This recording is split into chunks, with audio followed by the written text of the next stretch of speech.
En este ciclo de personas que conocí, quiero referirme hoy a un sacerdote jesuita francés, experto en los íconos, el reverendo padre Igor Egon Sendler, jesuita, que yo apenas conocí en una oportunidad, pues simplemente asistí a una conferencia suya, pero que sí conocí y admiré mucho a través de sus libros, y que de alguna manera es para mí una especie como de modelo sacerdotal, ¿no? Ustedes saben que yo soy sacerdote diocesano, pero como antes quería ser pintor y siempre mi acceso a Dios fue a través de la belleza, y siempre quise también aprovechar lo que se llama la vía pulcritudini, ¿no? Para hablar de Dios y para que otros también lo conozcan a Dios a través de la belleza. Entonces siempre me interesó su perfil sacerdotal y de alguna manera trato de copiarlo.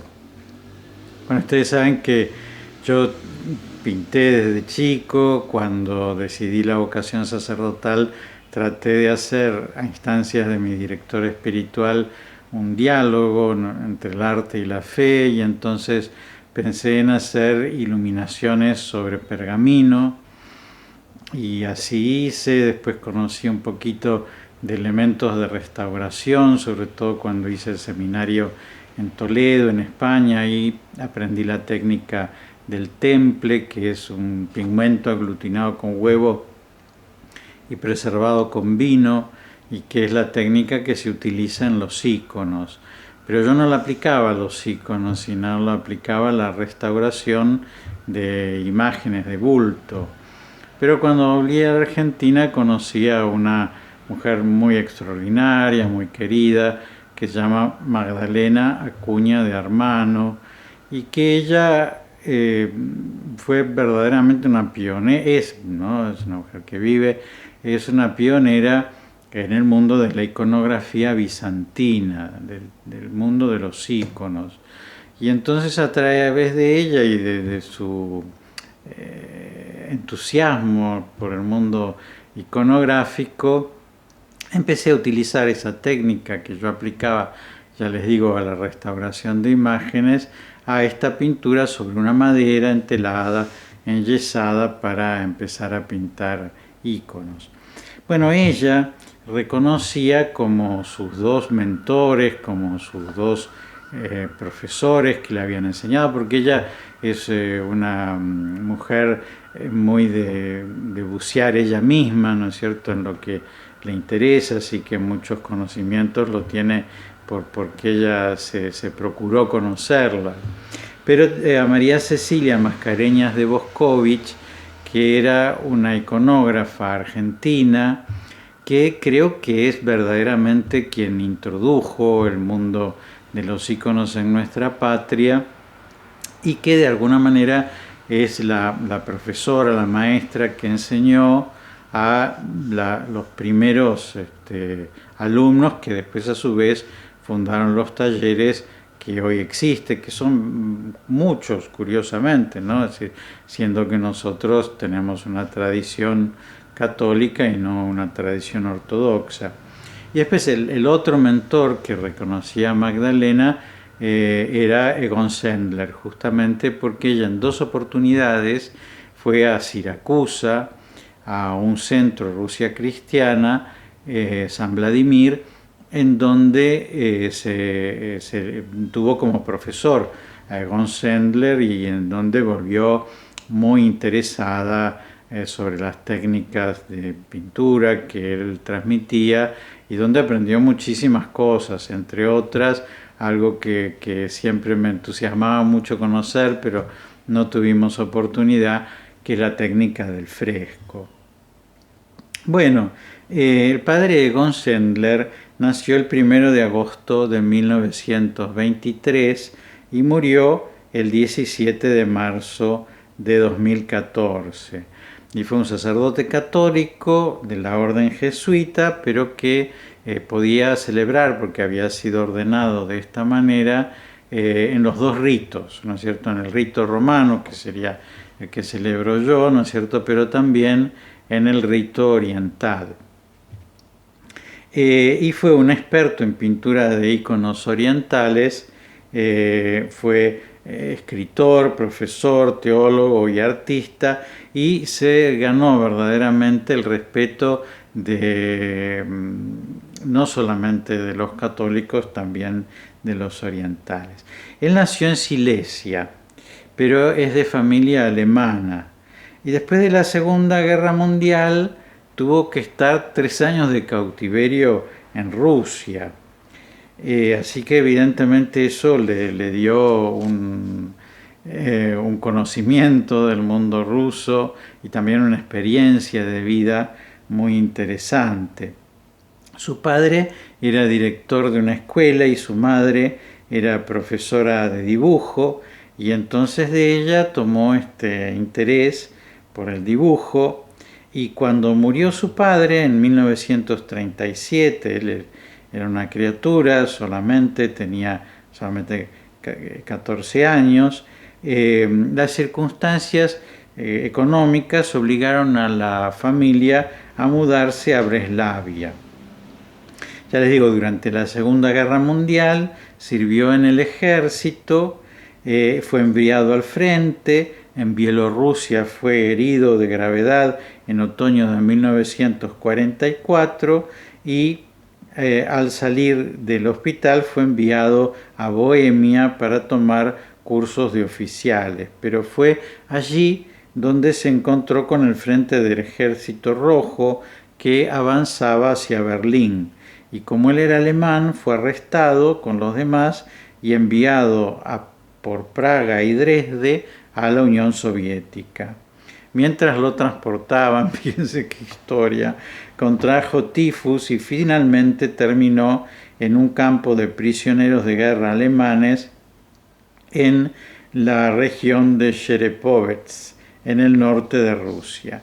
Fue liberado recién en 1948 y entonces regresó a Berlín, donde decidió ingresar en el noviciado de los jesuitas en Baviera, en Múnich, y de ahí lo enviaron a estudiar a Roma, a un instituto que se llama el Colegio Rusicum, justamente por todo este conocimiento que él tenía del mundo ruso.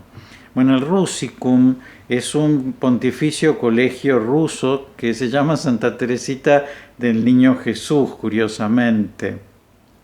Es un colegio católico que hay en Roma dedicado a los estudios de la cultura y la espiritualidad de Rusia. Se encuentra muy cerca de la Basílica de Santa María la Mayor y separada del Instituto Pontificio Oriental solamente por la iglesia de San Antonio. Fue fundado el 15 de agosto de 1929 por el Papa Pío XI, que estaba muy preocupado, ¿no?, por la persecución que después de la revolución bolchevique de 1917 se había desatado contra los cristianos en Rusia. Y como el dinero para el edificio de la universidad se tomó de las donaciones que hicieron los fieles con motivo de la canonización de Santa Teresita de Lisieux, entonces por esa razón se lleva su nombre, el Colegio Rusicum. Bueno, actualmente está dirigido por la Compañía de Jesús y ofrece educación y alojamiento a los estudiantes católicos y ortodoxos. Así que en ese mundo de Roma tan interesante, ¿no es cierto?, tan abierto al conocimiento de toda la espiritualidad y de todo el arte ruso, es que estudió Egon Sendler. Y ahí pintó los frescos que se encuentran en el comedor, que todavía pueden verse, que son muy lindos a pesar de que son muy tempranos, ¿no?, en la vida de él como iconógrafo.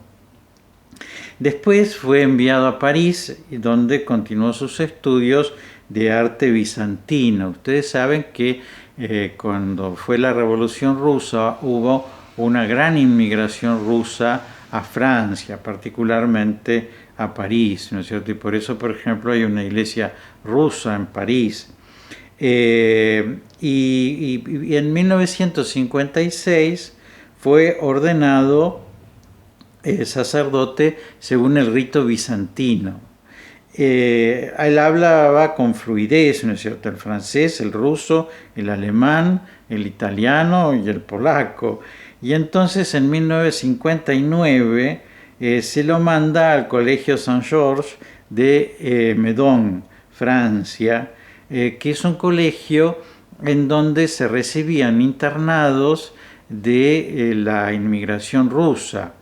Y allí enseñó ya pintura de iconos, primero empezando con un grupo de madres de los alumnos que estaban interesadas en mantener su cultura en el exilio, y luego se convirtió en un atelier. En 1970 estableció la sección de iconos del Centro de Estudios Rusos Saint-Georges de Meudon, en las afueras de París. Y en el año 2002 este centro pasó a llamarse Atelier Saint-Georges y se trasladó a la ciudad de Versalles.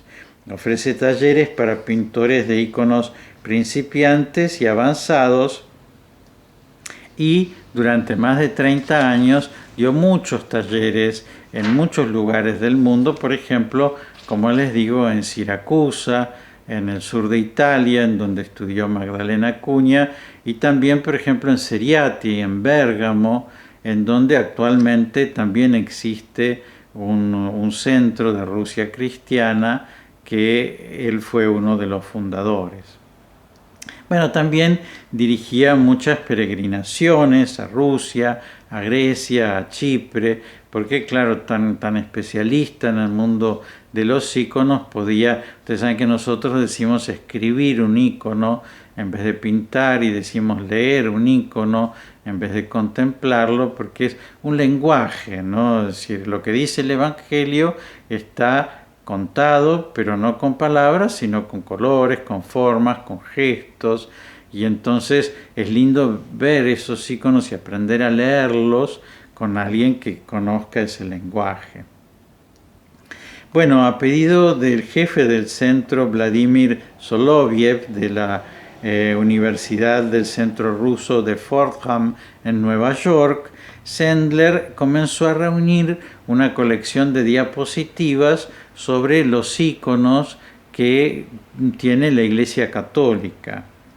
Bueno, este instituto que él fundó en Meudon, en las vacaciones aprovechaba para ir a un lugar muy lindo, en donde construyó en un lugar que se llama Publier, en la Alta Saboya, donde construyó una capilla que se llama Nuestra Señora del Reencuentro, justamente celebrando ese reencuentro, anticipando, ¿no?, la celebración de ese reencuentro que esperamos que muy pronto se dé entre la Iglesia Católica y la Iglesia Ortodoxa, porque creemos en el mismo Cristo y en tantísimas cosas que nos hacen hermanos, y estamos separados, sin embargo, desde el año 1054, así que a mí, imagínense qué cosa espantosa. Bueno, él organizó cursos en Saboya, Milán, Siracusa, Jerusalén, Buenos Aires, Lausanne, China, Japón, Polonia, el Reino Unido, Israel, Estados Unidos. Es decir, verdaderamente fue un gran difusor, ¿no?, de todo el mundo de los iconos. Sus diseños son muy interesantes. Él tiene un libro escrito sobre el secreto de la línea, porque encuentra que en el diseño, que sería como el dibujo, ¿no?, sobre el cual se pinta el icono y que se hace en la misma levka, que sería la cobertura de yeso y cola sobre la cual se pinta un icono, la línea es algo muy importante porque tiene que ser como una línea muy suelta, que comience de la nada y que termine en la nada, ¿no es cierto? Eso hace como que el trazo sea muy elegante, sea muy fino y también sea como muy espiritual, ¿no es cierto? Por esto como del Espíritu Santo, ¿no? ¿Se acuerdan cuando Nicodemo va a preguntarle a Jesús qué hay que hacer para nacer de nuevo? Él dice, ¿no es cierto?, que mira el Espíritu Santo, que sopla como el viento, que no sabemos de dónde viene y que no sabemos a dónde va. Y entonces en sus diseños, esa línea, ¿no es cierto?, que ustedes saben que el icono se pinta con ayuno y con oración, es decir, se le pide a Dios que utilice nuestras manos como un instrumento para transmitir su belleza, ¿no? Y entonces Él tiene que guiar nuestras manos como guiaba la mente y las manos de todos, del que escribía el Evangelio, del sacerdote que predica, del misionero, ¿no es cierto? Es decir, nosotros somos instrumentos que tenemos que pedir esa acción del Espíritu Santo que como un viento viene de donde no sabemos y nos lleva a donde tampoco conocemos. Bueno, él entonces también fue un gran pintor de íconos, que se destacan por su gran sobriedad. No hay nada que esté dado al sentimentalismo. Lo espiritual él entendía que no deja espacio para nada superfluo, ¿no es cierto? Entonces evidentemente no hay como cosas, ni adornos, ni cosas decorativas propiamente, ¿no es cierto? El icono en algún momento en el tiempo barroco y sobre todo por la influencia de la zarina Catalina la Grande, que era de origen alemán y entonces introduce muchos elementos del barroco alemán en la pintura rusa. Muchas veces se carga de elementos que en realidad no significan nada. Y entonces imagínense, es como una lectura que estuviera llena de chirimbolos, ¿no? de metáforas o de cosas que fueran solamente de adorno, ¿no? Y entonces él quiere volver propiamente a ese lenguaje más bizantino, ¿no es cierto?, que es más neto, más sobrio, para que de esa manera también se puedan leer mucho mejor, ¿no es cierto?, los colores, las formas, los gestos. Entonces todo es pureza, todo es mensaje, todo es oración, respeta los cánones vigentes, pero también acepta simbolismos, proporciones, estructuras, colores, luces, la perspectiva invertida, ¿no es cierto?, que es algo propio de los íconos, que hace, es decir, el claroscuro, que sería la técnica del Renacimiento, hace que la obra que pintamos salga un poquito, se convierta en algo escultórico, ¿no es cierto?, por un efecto que tiene la luz y la oscuridad, ¿no es cierto? Los colores más claros nosotros los vemos más cerca, los colores más oscuros nosotros los vemos más lejos. Bueno, la perspectiva invertida justamente produce lo contrario. Al pintar primero los colores oscuros y después ir por un proceso de luces, clarificando hasta llegar a los últimos toques con el blanco puro, hace que en realidad la imagen esté detrás, porque el icono se va a convertir en una ventana de algo que está detrás del icono propiamente, que es el misterio, ¿no es cierto?, que es la divinidad, ¿no? Y entonces no es algo que sale la imagen, sino es algo que nos succiona, ¿no es cierto?, es decir, una ventana que nos hace mirar lo que hay del otro lado. Bueno, sus frescos, como les decía, son muy lindos. El fresco es una técnica muy interesante, muy difícil, porque hay que pintarla fresco, ¿no es cierto? Es decir, para que sean eternos como son los frescos, es decir, el mismo enduido, ¿no?, que lleva la pared tiene pigmento y es eso lo que se aplica sobre la pared. Y entonces se pinta en fresco, ¿no es cierto?, ¿no?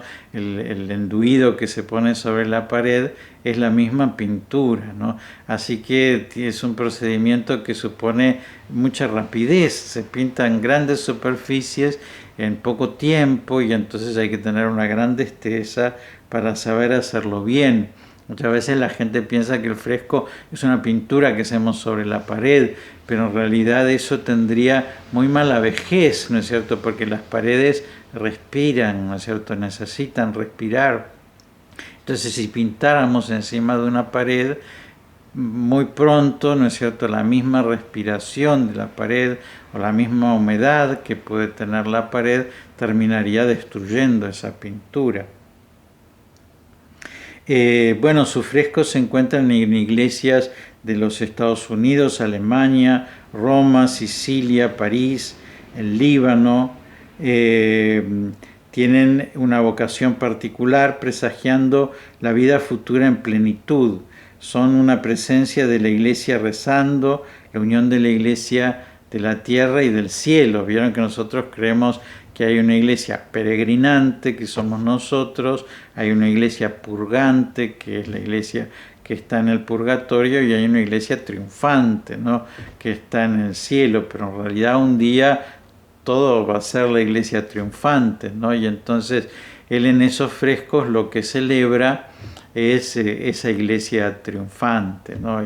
Y por ejemplo en esa capillita que les decía que pintaban en la Alta Saboya durante las vacaciones, que se iba con los alumnos de la Escuela Iconográfica de Meudon a ese lugar, ahí puede verse como todo un ciclo, ¿no?, de lo que es como la prefiguración de eso escatológico, ¿no? Lo escatológico sería lo que va a pasar al final, ¿no? Es decir, el juicio final, la vida eterna, el que nosotros vamos a poder reunirnos y ya no va a haber iglesia ni peregrinante ni purgante, ¿no es cierto? Porque solamente la iglesia va a ser triunfante y vamos a ser hijos en el Hijo, ¿no? Es decir, vamos a estar dentro de esa mesa de la Trinidad, ¿no es cierto? Sentados en lugar de Jesucristo como cuerpo de esa cabeza, ¿no es cierto?, que va a ser Jesucristo.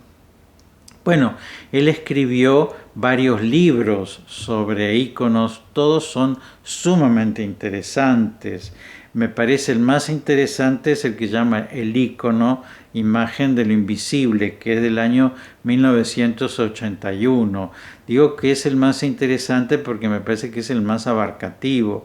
Realmente él sumamente explica, es muy lindo porque un maestro, algunos guardan los secretos, ¿no es cierto?, para no contarnos cómo pintan, pero él nos cuenta todos sus secretos y nos cuenta todas las cosas que hay detrás de un ícono y nos habla de la geometría sacra, por ejemplo, que es como una especie de esqueleto que tiene un esqueleto geométrico que tiene justamente un sentido teológico, es el paso del cuadrado, que sería esta vida, al círculo, que sería la vida eterna, que sería Dios, y ese encuentro del cuadrado con el círculo a través del triángulo, que sería la montaña por la cual nosotros subimos a Dios, o del triángulo invertido, ¿no es cierto?, que sería el embudo por el cual Dios, que es más grande que nosotros, baja a nosotros. Bueno, todas esas cosas están en ese libro que ya les digo es extraordinario y que se llama El ícono, imagen de lo invisible.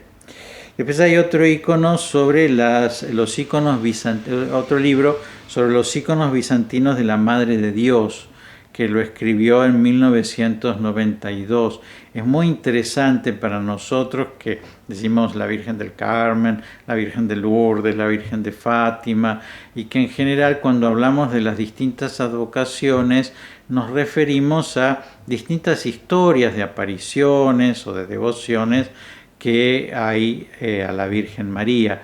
En cambio, las distintas representaciones de la Virgen, por ejemplo, la Virgen Odigitria, que es la Virgen que muestra el camino, o la Virgen Eleusa, que es la Virgen de la ternura, que es la que tiene cachete con cachete el rostro de la Virgen y el rostro de Jesús. Por ejemplo, la Virgen de Vladimir es una Virgen de la ternura, o la de Esis, ¿no es cierto?, que es una Virgen que está en actitud de súplica, o la Virgen del Signo, que es una Virgen que está embarazada y nos muestra que en su vientre está Jesucristo, o la Virgen Gran Panagia, ¿no? Pan es todo y Agios es santo, es decir, la toda santa, que es una Virgen que está de pie con los brazos abiertos, intercediendo ante Dios por la salvación de todos los hombres, o la Virgen de la Pasión, que es la que nosotros conocemos como la Virgen del Perpetuo Socorro, en donde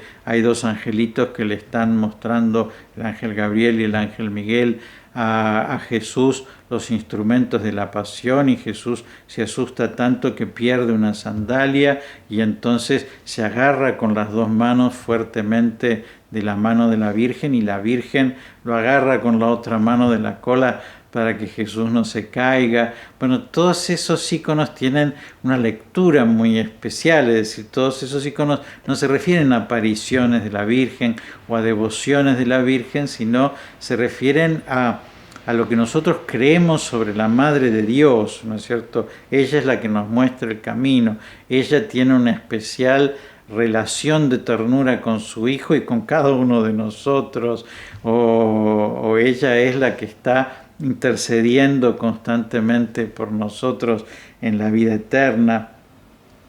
Bueno, después hay un tercer libro que se llama Los Misterios de Cristo, los iconos de la liturgia, que también es muy importante, porque ustedes saben que los iconos, además de haber iconos de Jesús, iconos de la Virgen, iconos de los santos, también hay iconos que nos cuentan episodios que aparecen en el Evangelio, tanto de fiestas como de el icono del buen samaritano o el icono del hijo pródigo, que nos cuentan parábolas. Porque ya les digo, es con colores y formas contar lo que nosotros creemos en nuestra fe.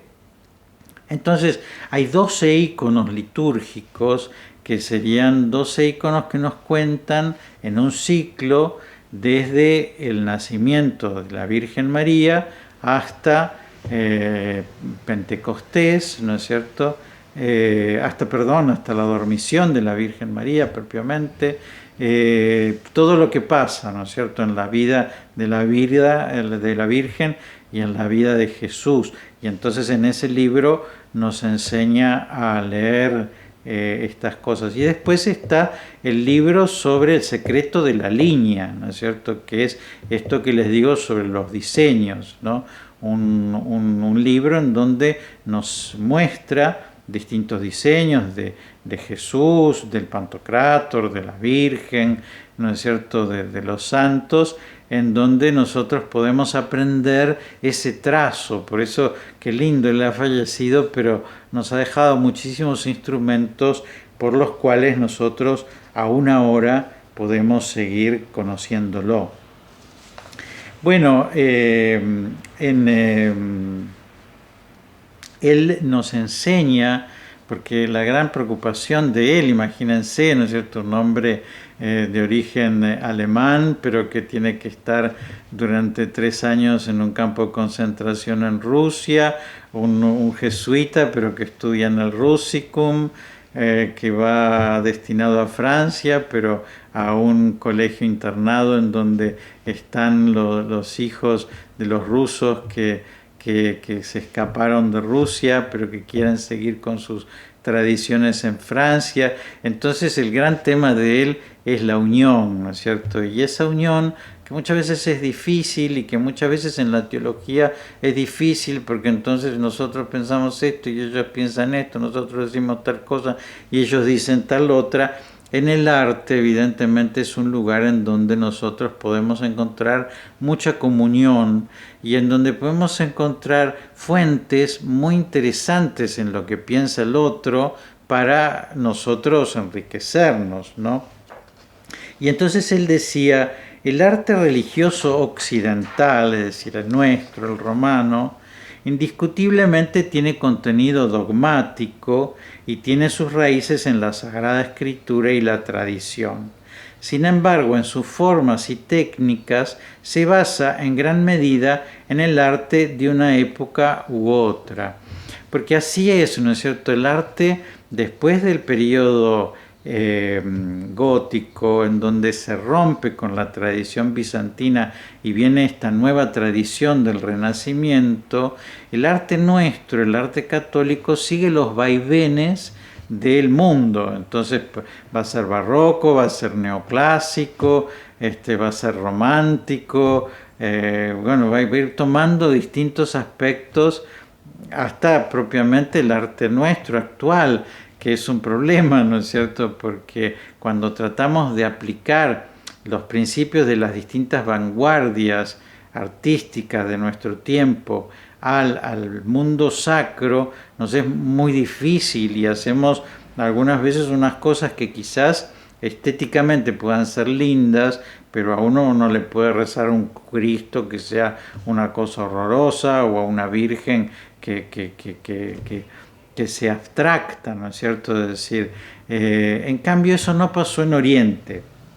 Entonces él nos dice, el arte oriental, por el contrario, cuando se refiere a oriental no está diciendo el arte chino, ¿no es cierto?, sino el arte cristiano oriental, ¿no?, el arte de los ortodoxos griegos o rusos o de los otros ortodoxos. Por el contrario, requiere que el artista en su interpretación de un tema dado se adhiera estrechamente al contenido teológico de la tradición. Esta tradición es precisa y es rica. Por esta razón, las formas creadas por el arte bizantino siempre están motivadas por los ojos de la fe, en mayor medida que las creadas por la tradición occidental. Es decir, en este momento en que el arte sagrado de Occidente está un poco vacío y desorientado, es muy interesante que nosotros aprovechemos ese arte, esos íconos que mantienen toda la firmeza de nuestra fe, que han mantenido toda la tradición iconográfica y que por eso nosotros podemos asumirnos y aprovecharlos.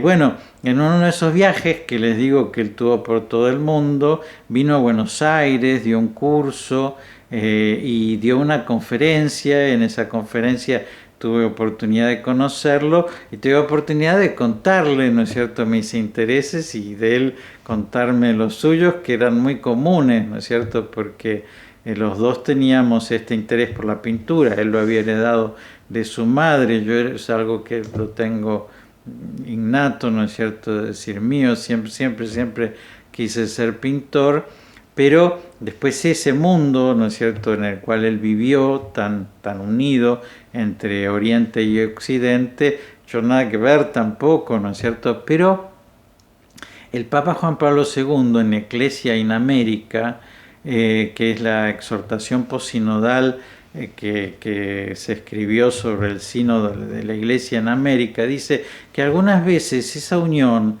que es muy difícil que se dé en los lugares de origen, es muy fácil que se dé en América, porque viste que nosotros podemos tener un tío judío, una nuera musulmana, podemos tener un abuelo inglés y otro abuelo de Siria, ¿no es cierto?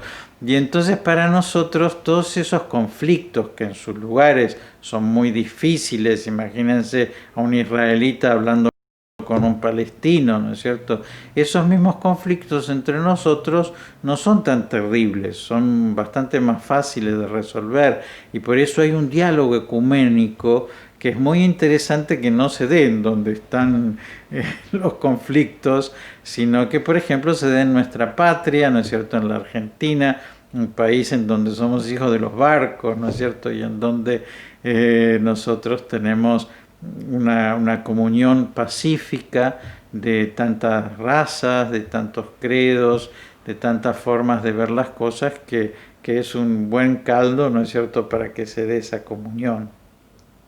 Bueno, entonces les cuento que el padre Sendler murió en París el 17 de marzo del 2014, ¿no es cierto?, hace 6 años, a la edad de 90 años.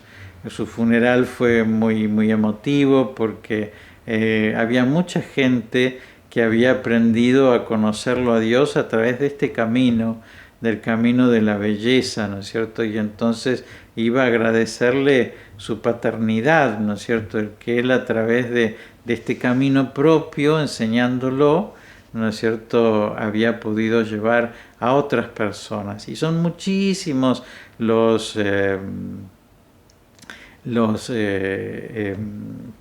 ateliers, ¿no es cierto?, los talleres que hay en el mundo que surgieron de la obra del padre Igor, le decían, ¿no es cierto?, el padre Egon Sendler. Así que es lindo que podamos tener este recuerdo de él, de su obra. Es lindo que conozcan esos iconos tan preciosos, tan sobrios, que él nos proponía como modelo para que hoy sea el mundo iconográfico. Y bueno, y como siempre aprovecho para darles mi bendición, que Dios los bendiga y los proteja en el nombre del Padre y del Hijo y del Espíritu Santo. Amén.